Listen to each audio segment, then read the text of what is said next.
জানো, হঠাৎ করেই না একটা সুখের সংসারে নজর লেগে যায়। আসলে আমরা ভাবি কি যে সাংসারিক সুখ হয়তো স্থায়ী, তবে না গো, সাংসারিক সুখ কিন্তু স্থায়ী নয়। আর একটা সময় মনে হয় কি ঈশ্বর আমাদের কাছ থেকে সব কিছু হয়তো কেড়ে নিচ্ছেন। আসলে সেটাও আমাদের ধৈর্যের পরীক্ষা নেয়। আর সৃষ্টিকর্তা যখন আমাদের কাছ থেকে কিছু জিনিস কেড়ে নেয়, একটা সময় গিয়ে ধৈর্য ধরতে ধরতে তার উপর ভরসা এবং বিশ্বাস রাখতে রাখতে সেই জিনিসটা দ্বিগুণ আমাদেরকে ফিরিয়ে দেয়। সেটা হতে পারে সুখ, সেটা হতে পারে শান্তি। যাই হোক, অনেক গল্প, অনেক কথা হবে তোমাদের সঙ্গে। তার আগে চলো নিজের পরিচয়টা দিয়ে নিই। নমস্কার, কেমন আছো সবাই? আশা করছি সবাই ভালো আছো, আর আমরাও বেশ ভালো আছি। এই দুটো দিন তোমাদের কাছে আমি আসতে পারিনি। আসলে এই সাংসারিক কাজের চাপ এতটাই বাড়তি হয়ে গেছে, আর সেই সাথে সত্যি বলছি বাচ্চা কাচ্চা সামলানো, আর সেই সাথে সমানে ভিডিও দেওয়া খুব চাপের হয়ে যায় গো।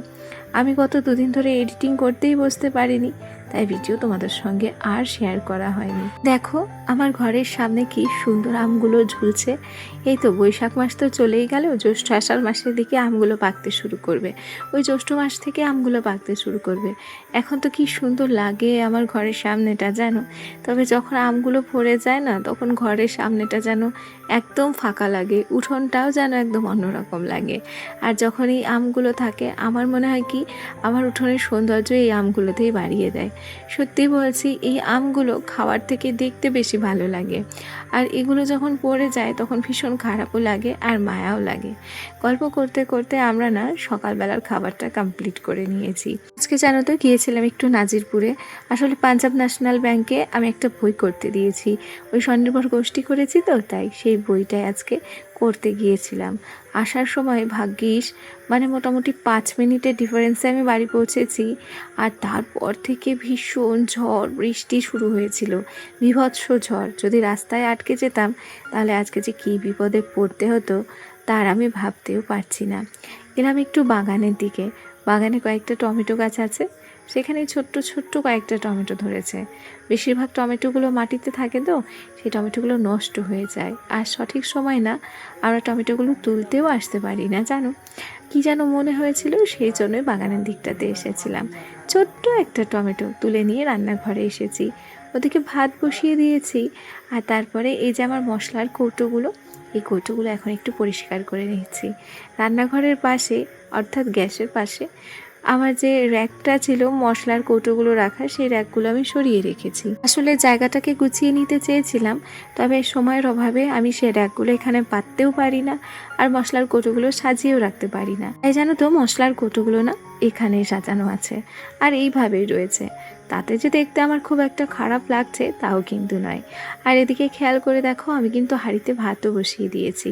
আর এখন আমার ওই ছোট্ট হাঁড়িতে আর ভাত রাঁধলে হয় না, এখন বড় হাঁড়িতেই ভাত রান্না করা লাগে, জানো। অনলাইন থেকে জানো তো একটা জিনিস অর্ডার করেছিলাম, সেটা বেশ কয়েকদিন পর আসলো। বারাণসী থেকে আমি না দুটো আজরাখের 3 পিস অর্ডার করেছিলাম। প্রায় 15-20 দিন পর সেটা হাতে পেলাম। এটা এসেছিল বাই পোস্টে, অনেকটা সময় নিয়েছিল। একদম পিওর কটনের কুর্তি দুটো, জানো কি যে অসাধারণ দেখতে, আর কি যে সফট, পরে যে কী মজা হবে এই গরমে, সেটা এই জিনিস দুটোকে হাতে নিয়ে খুব ভালোভাবে ফিল করতে পেরেছি। একটা হচ্ছে মেহেন্দি কালার, তবে দুটোই কিন্তু আমার নয়।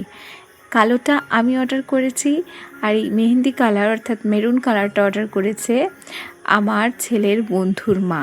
এক দেখাতে আমাদের পছন্দ হয়ে গিয়েছিল। খুব বিশ্বাস এবং ভরসার সঙ্গে আমরা দুটো জিনিস অর্ডার করেছিলাম, কিন্তু দুটো জিনিস যে এতটা সুন্দর হবে এবার প্রথম অর্ডার করেছিলাম, আর প্রথম অর্ডারেই এত সুন্দর জিনিস পেয়ে না সত্যি মনটা খুব ভরে গেছে। কিছু সময় জানো তো, কিছু মানুষের উপর একটু হলেও বিশ্বাস রাখতে হয়, আর প্রত্যেকটা মানুষকে একবার করে বিশ্বাস করে দেখতে হয় যে আদতেও সে বিশ্বাসের যোগ্য কিনা। আর এই কুর্তি দুটো সত্যিই অসাধারণ, ভীষণ সুন্দর। তোমাদের কেমন লেগেছে তোমরা কমেন্টে জানিও। তবে কী হয়েছে জানো, এত কিছুর মধ্যে একটা ছোট্ট ফল রয়েছে। এই যে ওড়নাটা দেখছো, ওড়নাতে একটা ফুটো রয়েছে। এর জন্য না আমরা আর ঝামেলা বাড়াইনি, এটাকে আবার রিটার্ন করব বাই পোস্টের মাধ্যমে, নানান রকম ঝামেলা, সেই জন্য এটা আমরা রেখে দিয়েছি। দুপুরবেলা আমার সোনাকে পড়াতে চলে এসেছিল, 11:30টার সময় ওর পড়ানোর সময় থাকে, তবে আজকে একটু লেটে এসেছিল। আর যেদিন একটু লেটে পড়াতে আসে সেদিন আমার না খুব সুবিধে হয়। আমি একেবারে স্নান বলো, যে কোনো বাইরের কাজকর্ম বলো, সব কিছু করে সারতে পারি। তোমরা তো জানো যে সরকার পরিবর্তন হয়েছে, অনেক পরিবর্তন এসেছে, আর সেই পরিবর্তনের বিজয় মিছিল এটা। কত মানুষ আনন্দ উচ্ছ্বাসে মাতোয়ারা হয়েছে, সেটা এই ভিডিওটা না দেখলে বোঝা যায় না। ভীষণ ভিড় হয়েছিল। পরিবর্তনটা যে এরকমভাবেই হবে সেটা কিন্তু কেউ আশা করেনি। পুরো একচেটিয়া মানুষ আজকে আনন্দে মেতে উঠেছে। আর এই বিজয় মিছিলটা ছিল আমাদের খাঞ্জিপুর গ্রাম থেকে। প্রচুর মানুষ বেরিয়েছিল। এটা শুনেছি এক পাড়ার মিছিল ছিল, আরেক পাড়ার মিছিল নাকি এখনও বাকি ছিল, আর তারপরে আবার সামনের পাড়ার মিছিল হবে। একের পর এক মিছিল, ধুমধাম আয়োজন, গান বাজনা, এ যেন এক বিশাল সাজু সাজু রব, এ যেন এক বিশাল উৎসব, জানো তো। যাই হোক, এখন হচ্ছে বিকেলবেলা।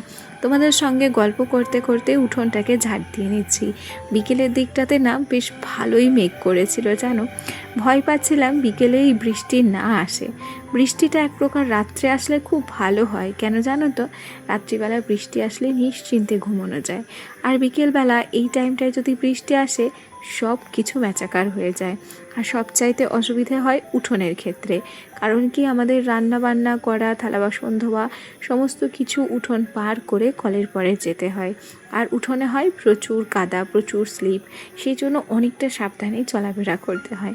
জানো, অনেক দিন আগে আমাদের বাড়িতে একটা নতুন অতিথি এসেছিল, সেটা তোমাদের সঙ্গে শেয়ার করিনি আমি।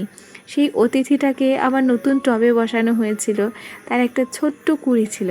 দেখো সেই ছোট্ট কুঁড়িটা কি সুন্দর ফুল দিয়েছে, একটা গেরুয়া কালারের জবা ফুল। এটা আমার বর অফিস থেকে বাড়ি আসার সময় নিয়ে এসেছিল। 3টে জবা গাছ ও নিয়ে এসেছে, জানো। জবা গাছগুলোকে যে আমরা খুব একটা পরিচর্যা করতে পারি তা নয়, এরা হালকা পাতলা পরিচর্যায় পায় আমাদের কাছ থেকে। তবে আমি তো জানিও না এদেরকে কিভাবে যত্ন করতে হয়। মাঝে মধ্যে যখন ছুটিতে আমার বর বাড়ি আসে, ঠিক তখনই সে নিজের মতো করে যত্ন করে ফুল গাছগুলোকে।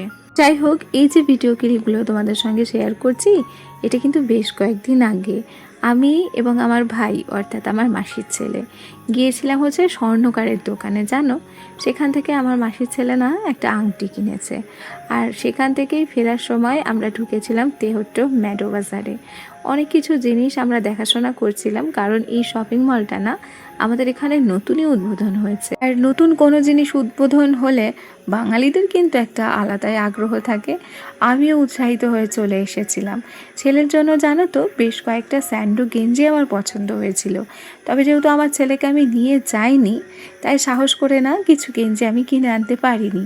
আমি আমার বরকে বলেছিলাম যে যবে তুমি আসবে, দুজন মিলে ছেলেটাকে নিয়ে গিয়ে কয়েকটা স্যান্ডো গেঞ্জি কিনে দেব।